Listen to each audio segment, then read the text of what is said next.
প্রচুর কাজ করেছে সারাদিন, সকাল থেকে অনেক কাজ হয়েছে, মাথাটা ব্যথায় ছিঁড়ে যাচ্ছে। বডি ম্যাসাজ হলে ভালো হয়। ওহ কি আরাম, কি আরাম! এই ম্যাসাজগুলোর প্রয়োজন। সারাদিন কাজ করে এইভাবে মাঠ থেকে বডি ম্যাসাজ। কি কাজ?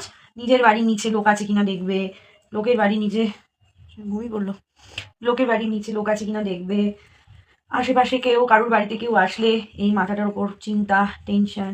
তারপরে মাকে বডি ম্যাসাজ করে দিতে হয়। আর তাই ওই ম্যাসাজটা নেওয়ার পর একটা বাচ্চার চোখ এইভাবে বন্ধ হয়ে আসে। একটু আগে আমার হাত ধরে ডাকছিল যে একটু ম্যাসাজ দাও আমায়।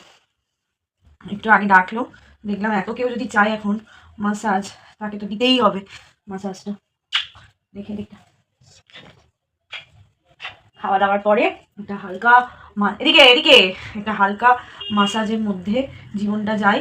একটু চুলকানি, একটু মাসাজ সব করে দিতে হয়। তারপরে চোখটা ঠিক এইভাবে বন্ধ হয়ে যায়।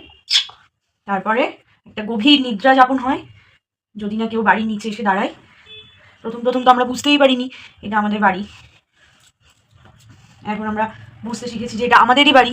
এবার এঞ্জেলকে দেখছে, যদি এঞ্জেল তাকিয়ে রাখে আবার এঞ্জেলের দিকে কি, এই যে দাঁতটা দেখি না, হ্যাঁ ভীষণ সুন্দর।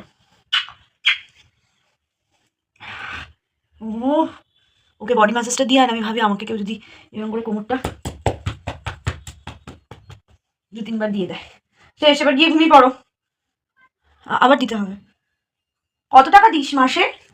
কত টাকা দিস যে এত ম্যাসাজ দরকার পড়ে একটা বাচ্চার? হাই উঠে গেল ওর ম্যাসাজ নিতে নিতে। ঠিক, জাস্ট থিঙ্ক,